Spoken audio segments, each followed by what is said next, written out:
My name is Mark Thompson, and I'm 32 years old. I never thought I'd feel like a stranger in my own family. My dad worked hard his whole life to create something meaningful, a legacy for my sister Jessica and me.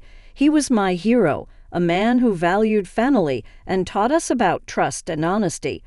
But everything changed after he passed away. Jessica, my only sister, became someone I barely recognized.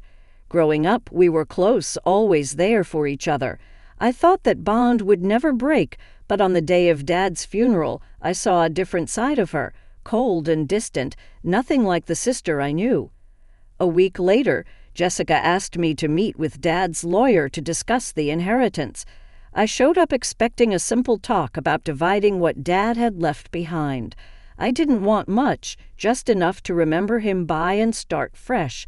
But as soon as I walked into that office, something felt off. Jessica sat across from me, calm and confident.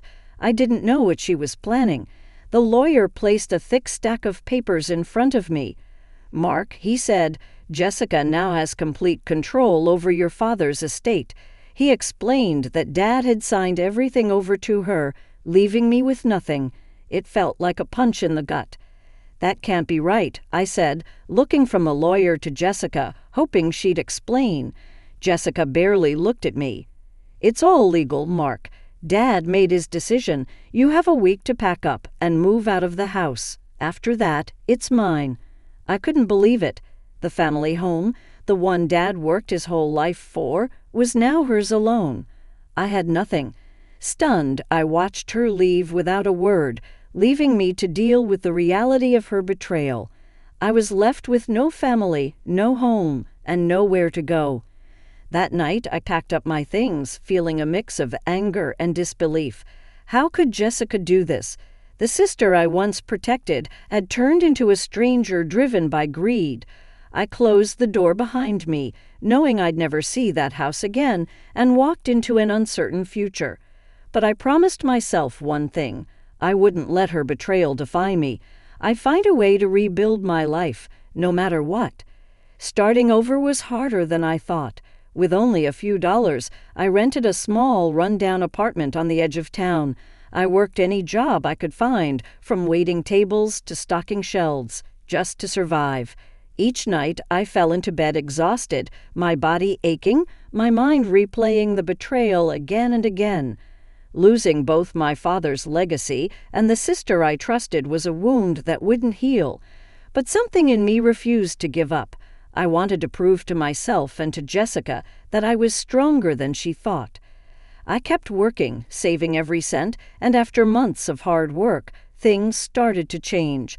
I landed a stable job at a mid-sized company. It wasn't fancy, but it was a fresh start, and for the first time in a while, I felt hopeful. That's when I met Sarah. She was the head of a large company, known for her sharp business skills and determination. We met at a work event and hit it off right away. Sarah was different from anyone I'd ever known, smart, caring, and ambitious. We started dating, and as time passed, I fell in love with her strength and kindness. With Sarah, I found a sense of stability and hope I hadn't felt in a long time. A year later, we got married in a small, private ceremony. Jessica didn't come, not that I wanted her there. I thought I had moved on from her betrayal, but life has a funny way of bringing things full circle.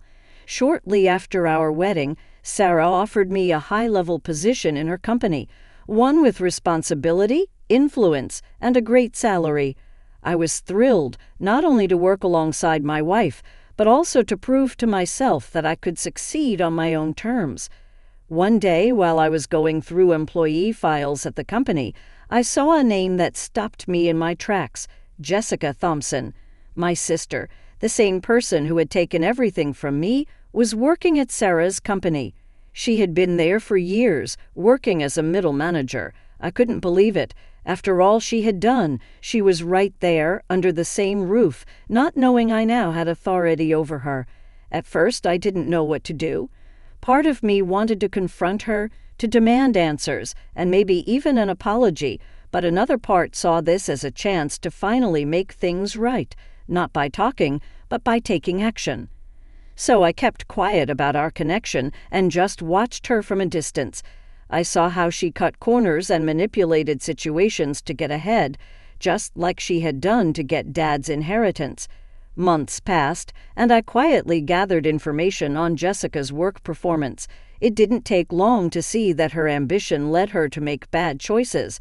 Her record was full of complaints, unfinished projects, and signs of dishonesty, yet she was close to a promotion that would give her even more power. I was patient, gathering solid proof. I didn't want to rely on rumors. I needed facts. Every missed deadline, every dishonest move, every mistake she covered up. I documented it all, creating a report that showed her true behavior. Finally, the day came. I had built a strong case against Jessica. It wasn't just about her recent actions. It showed a pattern of dishonesty, manipulation, and greed. I gave the report to Sarah, my wife and strongest supporter, and we went over it together. She read through the details, her face growing serious. "I had no idea she was this careless," Sarah said, shaking her head.